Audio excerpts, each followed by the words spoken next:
Hi friends, welcome to Sridhar CC Ananthapuram YouTube channel and welcome to our session, editorial analysis session. So what do we have daily in our session? ఏముంటాయండి? We start with the quote of the day for the motivation purpose and root words discuss చేస్తూ ఉన్నాము. Almost అవి కూడా ఎండింగ్లోకి వచ్చేసాయి. Next phrasal expressions exam point of వ్యూలో discuss చేస్తూ ఉన్నాము. ఎడిటోరియల్కి సంబంధించినటువంటి vocabulary దాంట్లో కూడా మరి ఫ్రేజల్ వర్బ్స్ స్ప్లిట్ చేస్తున్నాము, ఫ్రేజల్ ఎక్స్ప్రెషన్స్, అంతేకాకుండా కంటెంట్ వొకాబులరీ దాంట్లో మీనింగ్స్తో సహా దాంట్లో పార్ట్స్ ఆఫ్ స్పీచ్తో సహా డిస్కస్ చేయడం జరుగుతుంది. Analysis of the editorial the last but not the least test of the day కూడా ఉంటుంది. Without further ado let's get into the quote of the day. So ఇక్కడ ఏముంది, I like it really. The past is a place of learning, not a place of living. So చాలామంది ఏం చేస్తూ ఉంటారు అంటే జరిగిపోయింది గతంలోనే నివసిస్తూ ఉంటారు అనమాట. They don't come back. So ఇలాంటి వాళ్ళే లైక్ ఏమంటారు, సినిమాటిక్ చెప్పాలంటే డ్రంకర్డ్స్ గాను, లైఫ్ని స్పాయిల్ చేసుకునేటటువంటి పీపుల్ గాను ఉంటారు. So they just live there and they die there. That's not that, it's not that. The past is a place of learning. అంతే, జరిగిపోయినాయా గతమా, దాని నుంచి నేర్చుకోండి. ఎక్కడ తప్పిదాలు జరిగినాయో తెలుసుకోండి, వాటి నుంచి నేర్చుకొని ముందరికి వెళ్ళాలి. కానీ అక్కడే నివసిస్తే ఏమవుతుందంటే అక్కడే చేస్తారంతే. Phrasal expressions, believe to be an instance of. Believe to be అంటే like to accept something as the truth అన్నట్టు. She believes Gita to be the source of all wisdom. She believes Gita as mind accepts, right? Mind accept చేస్తున్నంత మాత్రాన acceptance తీసుకోకూడదు, that's wrong. So she believes Gita to be the source of all wisdom అనే accept చేయాలి. Next an instance of. Instance is nothing but instant అనద్దు మరి. Instance is nothing but example of. So this proves to be an instance of social justice. This proves to be an instance to social justice. ఇక్కడ of ఆ టూనా? Of social justice. ఆఫే prefer చేయాలి. It's an example of అంటే it's an example to అనం కదా. So అలా గుర్తు పెట్టుకోవడానికి ప్రయత్నం చేయండి. రూట్ వర్డ్స్లో ఈరోజు 3 తీసుకుని వచ్చాను. క్యూ కొన్ని మిస్లీనియస్ కూడా తీసుకుని రావడం జరిగింది. క్విన్, QUIN కానీ QUINT కానీ తీసుకుంటే 5 కానీ 5th కానీ అనే మీనింగ్ వస్తుంది. First of all quintet. Quintet అంటే ఏంటి? Composition of for 5 voices or instruments. So 5 voices, 5 మంది వాయిస్లు. నిన్న క్వార్టెట్ చూసాం కదా లాస్ట్ క్లాస్లో. క్వింటెట్ అంటే కన్నా 5 వాయిసెస్ కానీ 5 ఇన్స్ట్రుమెంట్స్ కానీ కలిపి ఉన్నటువంటి కంపోజిషనే ఈ యొక్క క్వింటెట్ అని అంటాము. నెక్స్ట్ క్వింటెసెన్స్ అంటే ఏంటి? Quintessence pure essence based on ancient philosophy that there was a 5th element that was present in all things. So ప్రతి ఒక్క క్రీచర్లో, ప్రతి ఒక్క జీవిలో ఉండేటటువంటి ఒక లైఫ్ని ఒక ఏన్షియంట్ ఫిలాసఫీ అనమాట. సో దాని ప్రకారము ఆ ఎలిమెంట్నే క్వింటెసెన్స్ అని అంటారు. నెక్స్ట్ క్యూముల్, CUMUL అనేటటువంటి రూట్ ఏం డిస్కస్ చేస్తుంది అబ్బా అంటే మ్యాస్ అని లేదా హీప్, ఒక కుప్ప అనే మీనింగ్ వస్తుంది అనమాట. దానికి మనకి రెగ్యులర్గా ఎక్కువ శాతం మనం ఆర్టికల్స్లో వింటూ ఉండేది accumulate wealth. So gather wealth, grab wealth కాదు, అంటే ఆల్టర్నేటివ్స్లో కూడా అప్పుడప్పుడు వస్తూ ఉంటుంది. అక్యుములేట్ అనాలి. Cumulative gradually building up. Cumulative test అంటాం కదా. సో క్యుములేటివ్ అంటే గ్రాడ్యువల్లీ బిల్డింగ్ అప్, అంటే ఇప్పటివరకు వాళ్ళు నేర్చుకున్నటువంటి సబ్జెక్ట్ రిలేటెడ్గా అని చెప్పొచ్చు.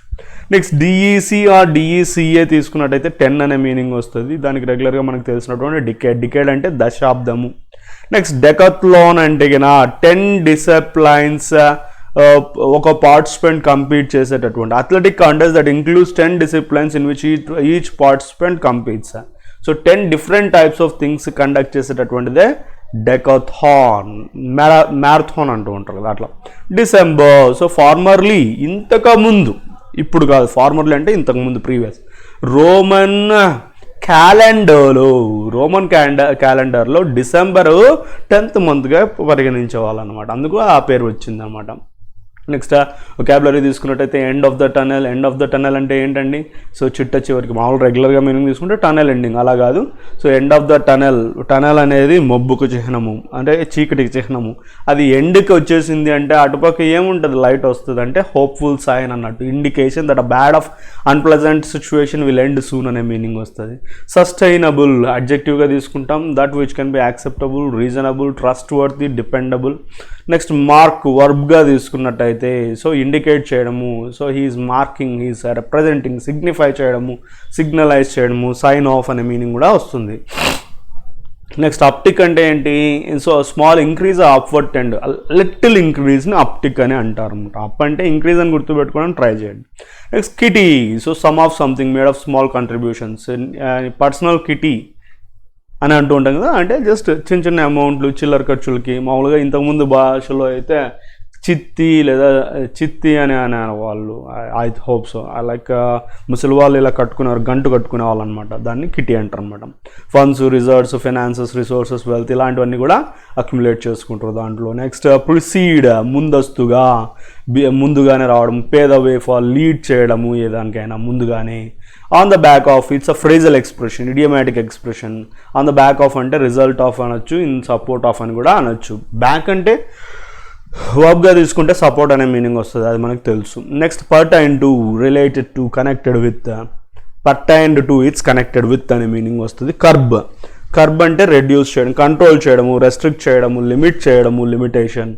స్ట్రింగ్ అంటే like series, succession, chain, sequence అనే మీనింగ్తో తీసుకుంటున్నారు ఇక్కడ. ప్రాప్ అప్ అనేది phrasal verb which means assisting someone, helping someone, supporting someone. So especially from the decline అంటే తగ్గుదల నుంచి వాళ్ళకి సపోర్ట్ చేయడం.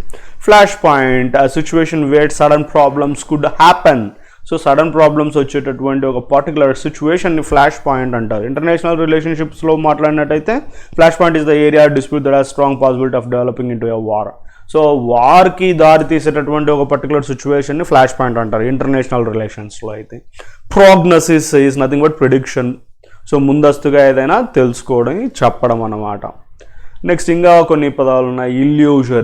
ఇల్యూషన్ తెలుసు కదా, ఇల్యూషనరీ అన్నాం. Illusory, imaginary, unreal, fake, bogus, తర్వాత మిస్లీడింగ్, మిస్గైడెడ్, అన్ట్రూ ఇలాంటివన్నీ కూడా వస్తాయి. నెక్స్ట్ రిజర్వేషన్ అంటే ఏంటి? మామూలుగా అయితే రిజర్వ్ చేయడము. ఇక్కడ వచ్చి డౌట్, క్వాల్మ్ అనేటటువంటి. Qualm is a new term, remember. Pent up it's negative word, suppress చేయడము, రెస్ట్రిక్ట్ చేయడము, held back, not expressed. Especially feelings, emotions రిలేటెడ్గా పెంటప్ యూజ్ చేస్తారు. Brewed. So brewer noun, brew verb. So gather, force, loom, develop చేయడం, ఏదైనా అభివృద్ధి చెందించడం అనమాట. సో బ్యాక్టీరియా బ్రీవ్డ్. సో ఈ ఆల్కహాల్ రిలేటెడ్గా కూడా వాడతారు ఈ వర్డ్. నెక్స్ట్ ఫేబుల్డ్ అంటే ఏంటి? Famous. Fable, first of all fable ఆ యొక్క వర్డ్ యొక్క మీనింగ్ ఏంటంటే లైక్ ఒక కథ అన్నమాట, అంటే షార్ట్ స్టోరీని ఫేబుల్. ఐసాప్స్ ఫేబుల్ అనేటటువంటిది చాలా ఫేమస్ చిల్డ్రన్ స్టోరీస్ కలెక్షన్. ఎవరైనా మీరు ఇప్పుడు చూస్తున్నటువంటి వాళ్ళు విని ఉండేటటువంటి అవకాశం ఉంటుంది. Aesop's fable, Aesop's, AESOPS.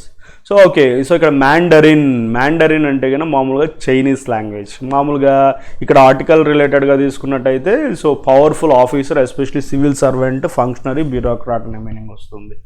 క్రిటిక్డ్, CRITIC అయితే నౌన్ అయింది, QUE అయితే వర్బ్ అయింది. డీల్ చేయడము, ట్యాకిల్ చేయడము, ఏదైనా ఒక విషయాన్ని హ్యాండిల్ చేయడం. డూమ్స్డే అంటే ఏమో కాదు, క్రైసిస్కి సంబంధించినటువంటి టైంనే డూమ్స్డే అంటారు.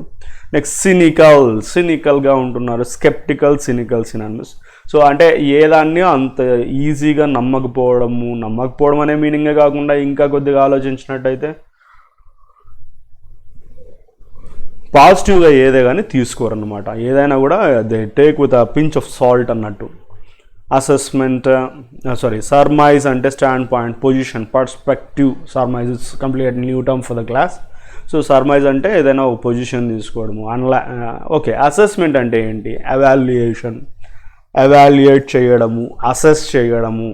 సో పొజిషన్, అప్రైజల్, క్యాల్కులేట్ చేయడం అనే మీనింగ్ వస్తుంది. అనాలిసిస్ కూడా. గ్రౌండ్ రియాలిటీ అనేది ఇట్స్ అ ఫ్రేజల్ ఎక్స్ప్రెషన్, యాక్చువల్గా నౌన్గా కూడా యూజ్ చేస్తారు. సో అంటే ప్రాక్టికల్ కండిషన్, ఉన్నది ఉన్నట్టుగా ఉండేటటువంటి పరిస్థితిని గ్రౌండ్ రియాలిటీ గురించి మాట్లాడితే అని వాడుతూ ఉంటారు అనమాట ఫంక్షనల్గా. So as to do something, it's phrasal expression. In order to do something, lie ahead, జరగబోయేటటువంటిది. To be in future, be going to happen. Rule out negative. So కొట్టివేయడము, ఎలిమినేట్ చేయడము. నెక్స్ట్ స్టిమ్యులస్ అంటే ఏంటి? ఇంపెటస్. ఇది కూడా అప్పుడప్పుడు ఆర్టికల్స్లో అడుగుతూ ఉంటాడు. ఇంపెటస్, బూస్ట్ చేయడము. ఇన్సెంటివ్, ఫిల్లిప్, ఇది కూడా న్యూ టర్మ్. సో అంటే ఏదైనా ప్రొవోక్ చేసేటటువంటి థింగ్ని స్టిమ్యులస్ అంటారు. Sensitivity, consideration, care, thoughtfulness are synonyms. ఇక ప్యాసేజ్కి వచ్చేసినట్టయితే ఎడిటోరియల్కి వచ్చేసినట్టయితే end of the tunnel on GST రెవెన్యూస్లో క్వశ్చన్ మార్క్ పెట్టాడు ఇక్కడ మీరు క్లియర్గా అబ్జర్వ్ చేసినట్టయితే. అంటే సో అది హోప్కి చిహ్నమా కాదా? జిఎస్టీ రెవెన్యూస్ ఇప్పుడు ఈ మధ్య వచ్చినటువంటి కలెక్షన్ మనం చూసుకున్నట్టయితే అది మనకి ఎండ్ ఆఫ్ ద టనల్ అని చెప్పి చూసుకోవచ్చు. ఎండ్ ఆఫ్ ద టనల్ అంటే so it's giving a positive hope అని చెప్పి చూసుకోవచ్చా, లేదంటే ఎలా? The welcome pickup in GST revenues may not yet signal a sustainable economic recovery. So ఇప్పుడు మనకి పికప్ అంటే కన్నా పాజిటివ్గా అంటే ఇంక్రీజ్ అయినటువంటి జిఎస్టీ రెవెన్యూస్ అనేవి క్లియర్గా సిగ్నల్ అయితే ఇవ్వట్లేదు ఎకనామిక్ రికవరీని, ఇంకా చాలా దూరం ఉంది అనే మీనింగ్తో ఆర్టికల్ స్టార్ట్ చేస్తున్నాడు. ఎంత కలెక్షన్ జరిగింది? Over 1.05 lakh crore has been collected from GST in October, the highest monthly revenue from the indirect tax since Feb 2020. 2020లో Feb నుంచి ఇప్పటి వరకు చూసుకుంటే హైయెస్ట్ అని చెప్పొచ్చు 1.05 కలెక్ట్ కావడం అనేది.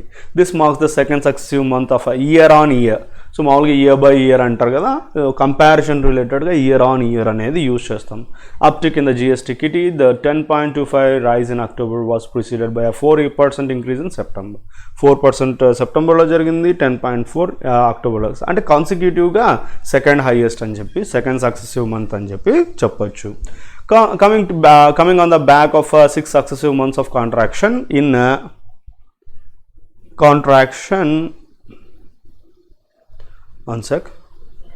Coming on the back of 6 successive months of contraction in GST revenues, beginning March when the lockdown was imposed. So this 2-month trend clearly indicate one thing. What is that? Signifies a recovery in underway. Contraction beginning March was imposed. This 2-month clearly signifies a recovery is underway in the economy. Underway అంటే జరుగుతున్నటువంటి అనే meaning వస్తుంది అనమాట. అంటే ప్రోగ్రెస్లో ఉంది అనేటటువంటి meaning express చేస్తుంది. Government has claimed. October 7 years broadly pertain to అంటే ఏం చెప్పుకున్నాము? కనెక్టెడ్ విత్ అని చెప్పి చెప్పుకున్నాం. అంటే కాంటెక్చువల్గా పదాన్ని మనం నేర్చుకోవడం వేరే, జస్ట్ పదము దాని మీనింగ్ని చదువుకోవడం వేరే. సో ఆ వొకాబులరీ ఇక్కడ ఇన్సర్ట్ చేస్తూ మనం అర్థం చేసుకోగలిగితే ఇంకొద్దిగా క్లారిటీగా గుర్తుపెట్టుకునే అవకాశము ఉంటుంది. October's revenues broadly pertain to economic activity that occurred in September, a month in which significance were recorded in a range of high frequency indicators including exports, the purchasing managers index for manufacturing. So ఇవి ఏమిటికి link అయిపోయి ఉన్నాయంట? Economic యాక్టివిటీకి సెప్టెంబర్లో జరిగినటువంటి ఈ improvements అన్నీ కూడా range of high frequency indicator HFIs అన్నీ అంటాం అనమాట. దీంట్లో ఏమేమి ఉన్నాయంటే హై ఫ్రీక్వెన్సీ ఇండికేటర్స్లో సో ఎక్స్పోర్ట్స్ ఉన్నాయి, పర్చేసింగ్ మేనేజర్స్ PMI ఉంది, సో మ్యానుఫ్యాక్చరింగ్ రిలేటెడ్గా. Next only a part of that can be explained by the base effect. September 2019 had seen a dip in several indicators. So ఇక్కడ కొద్దిగా ఈ base ఎఫెక్ట్ని explain చేయగలిగేది ఒకటి. ఇక్కడ చాలా సెవరల్ ఇండికేటర్స్లో డిప్ అనేది మనం సెప్టెంబర్లో చూస్తున్నాం. సెప్టెంబర్ అంటే ఫాల్ డౌన్, సో లేదా డిక్లైన్ అనేది చూసి ఉన్నాము. Indeed the wider unlocking of the economy in September when public transport restrictions were lifted and several sectors allowed to operate with fewer curbs helped. So ఇది ఎలా జరిగింది effects, base effect అనేది మనం చూసినట్టయితే అన్లాకింగ్ ప్రక్రియ ఏదైతే ఉందో ఈ యొక్క ఎకనమీ రిలేటెడ్గా సెప్టెంబర్ నుండి, so especially public transportation restrictions lift చేయడము, ఇంకా సెవరల్ సెక్టార్స్ని చిన్న కర్బ్స్, చిన్న లిమిటేషన్స్. కర్బ్స్ అంటే కర్బ్ అంటే ఏం చెప్పుకున్నాము? లిమిటేషన్, రెస్ట్రిక్షన్ చెప్పుకున్నాము. సో ఆ యొక్క రెస్ట్రిక్షన్, చిన్న రెస్ట్రిక్షన్స్తో చాలా సెక్టార్స్ని అలో చేయడం వల్ల సో ఇది మనము యాక్సెప్ట్ చేయొచ్చు. అంటే ఈ విధంగా జరిగింది అని చెప్పి చెప్పుకోవచ్చు. Next, after the 23.9% collapse for the economy in the first quarter of 2021, the sense of relief from a string of positive numbers isn't misplaced. So ఈ యొక్క పాజిటివ్ స్ట్రింగ్ అంటే ఏం చెప్పుకున్నాం? Series of. So series of positive numbers అనేటు misplace అయితే జరగలేదు. ఇక్కడ 23.9% 2021 related first క్వార్టర్లో జరిగినటువంటిది ఏదైతే ఉందో దాని గురించి మాట్లాడుతున్నారు. Few science that come in about October economic performance suggest GST revenues could remain healthy in November 2. So ఇక్కడ మనం కొద్దివరకు అర్థం చేసుకోవచ్చు. అక్టోబర్లో ఆ విధంగా ఉందంటే నవంబర్లో కూడా మ్యాక్సిమం అదే ఎక్స్పెక్ట్ చేయొచ్చు. The manufacturing PMI for October released on Monday has risen even higher. Indicating large firms scaled up for production further. So ఈ మ్యానుఫ్యాక్చరింగ్ పిఎంఐ ఏదైతే ఉందో అక్టోబర్కి సంబంధించి ఏది మండే రిలీజ్ చేసినటువంటిది అది ఇంకా ఇంకా ఇంకా హయ్యర్గా మనకి కనిపించింది. సో ఇక్కడ లార్జ్ ఫర్మ్స్ కూడా ఈ ప్రొడక్షన్ రిలేటెడ్గా ఎన్హాన్స్ అయ్యేటటువంటి సిచ్యువేషన్ కనిపించింది. India's largest auto makers have locked record sales in October. So especially auto makers అంటే కన్నా ఈ యొక్క వెహికల్స్ ఆటోమొబైల్స్ ఏవైతే ఉన్నారో వాళ్ళు అక్టోబర్లో రికార్డ్ సేల్స్ అబ్జర్వ్ చేస్తున్నారు. So which instantly should prop up the GST cess collections use to compensate states a federal flash point this year. So ఇక్కడ క్లియర్గా వాడు మెన్షన్ చేస్తున్నది ఏంటంటే ఇవన్నీ కూడా విపరీతంగా పెంచివేయడం వల్ల, సో ఈ రికార్డ్ సేల్స్ వల్ల, సో ఇవి సపోర్ట్ చేయబోతున్నాయి. ప్రాపప్ అంటే ఏమనుకున్నాం, సపోర్ట్ చేయబోతున్నాయి. ఏమిటికి? GST cess collection. సెస్ అంటే ఐడియా ఉందా? సెస్ అంటే సో కొద్దిగా state and central governments fund raising కోసం ఎక్స్ట్రాగా ట్యాక్స్ని లెవీ చేయడమే సెస్ అనమాట కలెక్షన్స్కి. ఈ స్టేట్స్కి కంపెన్సేట్ చేయడానికి. It's going to be federal flash point this year. Flash point అంటే ఏమన్నా సిచ్యువేషన్ వేర్ దిస్ క్వారల్ అక్కర్ లేదా వార్ అక్కర్స్. సో ఈ ఫెడరల్ ఈ గవర్నమెంట్లో అదే పెద్ద ప్రాబ్లం అయింది. దానికి సంబంధించి ఇది మనకి ఇన్స్టెంటల్గా తెలుస్తుంది. ఇట్స్ గోయింగ్ టు సపోర్ట్ అని చెప్పేసి. Any prognosis of a full fledged అంటే కంప్లీట్గా economic recovery could still prove to be premature and illusory. So అప్పుడే మనము కంప్లీట్గా ప్రెడిక్ట్ చేస్తాం. ప్రోగ్నోసిస్ అంటే ఏం చెప్పుకున్నాం, ప్రెడిక్ట్ చేసినట్టయితే ప్రెడిక్ట్ చేయడం అనేది అది కంప్లీట్గా ప్రీమేచ్యూర్ అండ్ ఇల్యూషరీ, ఇమాజినర్, అన్రియల్ అని చెప్పొచ్చు. అంటే ఇప్పుడు ఇంత తొందరగా ఎకనమిక్స్ హ్యావ్ రిజర్వేషన్స్ అంటే ఇక్కడ డౌట్. సో ఆ పాయింట్ అర్థం చేసుకున్నాం. మామూలు రిజర్వేషన్ అంటే వేరే మీనింగ్తో మనం తీసుకుంటాం అనమాట. అలా కాదు, ఇక్కడ ఎకనమిక్స్ హ్యావ్ రిజర్వేషన్స్ అంటే ఇంకొక వర్డ్ కూడా ఇక్కడ తెలుసుకున్నాం, QUALM, qualms about reading too much into the September-October data as a sustainable trend, for it partly represents pent-up demand brewing over the months of lockdown finding expression and partly India's fabled festive season effect. So ఇక్కడ వాళ్ళైతే క్లియర్గా doubt express చేస్తున్నారు. Just సెప్టెంబర్-అక్టోబర్ది ఒక్కటే sustainable trend అని నేను అనుకున్నట్టయితే అది పొరపాటే. ఎందుకంటే ఇక్కడ పెంటప్ డిమాండ్ అని ఎక్స్ప్రెస్ చేస్తుంది. పెంటప్ అంటే ఏం చెప్పుకున్నామండి, పెంటప్ ఏం చెప్పుకొని ఉన్నాము, సప్రెస్డ్ ఆర్ కన్ఫైన్డ్. సో పట్టుకొని ఉంచినటువంటి అంటే రెస్ట్రిక్ట్ గట్టిగా పట్టుకొని ఉన్నటువంటి పెంటప్ డిమాండ్ని నొక్కి ఉంచారు ఈ లాక్డౌన్లో. అది ఎన్నో మంత్స్ నుంచి లాక్డౌన్లో పట్టి ఉంచినటువంటి పెంటప్ డిమాండ్ ఏదైతే ఉందో అది ఒక్కసారిగా ఎక్స్ప్రెషన్ కోరికైంది కాబట్టి. సో అండ్ మోర్ ఓవర్ ఫేబుల్డ్ అంటే ఏం చెప్పుకున్నాము, ఇక్కడ ఫేబుల్డ్ అనేటటువంటి వర్డ్కి ఫేమస్, వెల్ నోన్ అని చెప్పి చెప్పుకొని ఉన్నాము.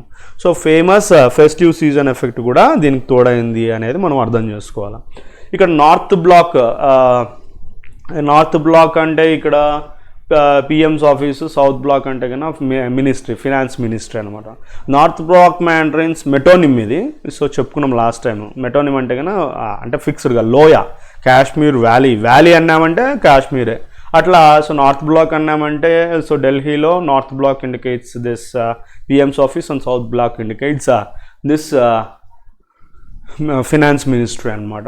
సో మ్యాండరిన్స్ అంటే ఏం చెప్పుకొని ఉన్నాం మనము, mandarins indicate this high officials, bureaucrats, powerful officers, civil servants. Recently critiqued వర్బ్గా యూజ్ చేస్తున్నారు, జాగ్రత్త. Critiqued these experts for that changing opinion swinging from a doomsday scenario. Doomsday అంటేనా like crisis, time of crisis, చాలా కష్టకరమైనటువంటి సిచ్యువేషన్ని doomsday అంటారు. మామూలుగా doomsday అంటే జనరల్గా లైక్ బిబ్లికల్గా చెప్పాలి అంటే డూమ్స్డే అంటే ఎండ్ ఆఫ్ ద డేస్ అన్నట్టు, అంటే కలియుగాంతని డూమ్స్డే అంటారు. అంటే ఇక్కడ డూమ్స్డే సినారియో అంటే కన్నా చాలా కష్టతరమైనటువంటి సినారియో అంటే situation. In June to a cynical pent up demand surmise when economic indicators improve. So ఇక్కడ నార్త్ బ్లాక్ మ్యాండరిన్స్ ఏమని క్రిటిక్ చేశారు, ఈ ఎక్స్పర్ట్స్ని ఈ ఒపీనియన్స్ చేంజ్ చేస్తున్నారు కదా.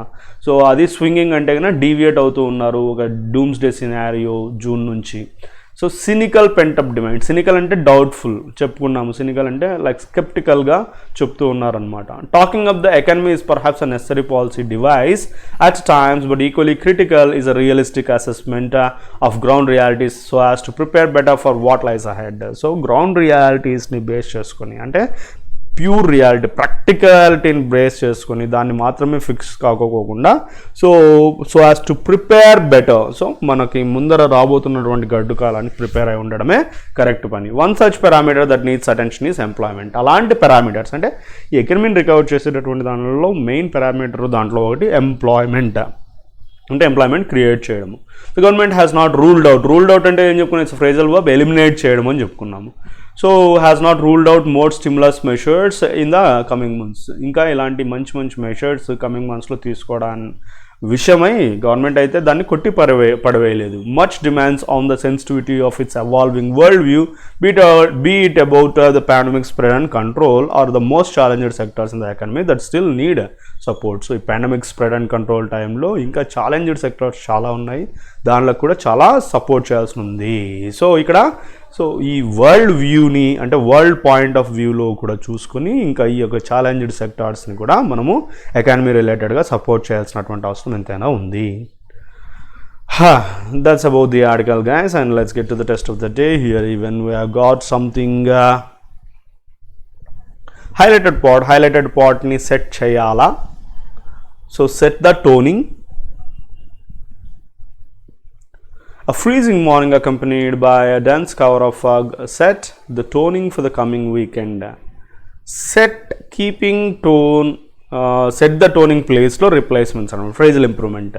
కీపింగ్ టోన్ అందామా, స్టార్టెడ్ ద టోనింగ్ అందామా, కెప్ట్ ద టోన్ అందామా. సెట్ ద టోనింగ్ కంటే set the tone is preferable. Toning ING form అవసరం లేదు. So okay, next D is the preferred answer. Next, the jail is in the news again with the finding. So I find no error with the finding of if with the finding and with the proportional tarvata noun phrase తీసుకున్నాం. Next, the space crunched city throws up several stories of struggle that school వచ్చినప్పుడు singular అయినప్పుడు మనకి have or has prefer చేయాలా, లేదంటే past అంటే past తీసుకోవాలా. ఇక్కడ throws up అంటూ ఉన్నాడు. హ్యావ్ హ్యాడ్ పుటప్ విత్ అవసరం లేదు, పుటప్ విత్ తీసేస్తే have had put up to win play ground for that students.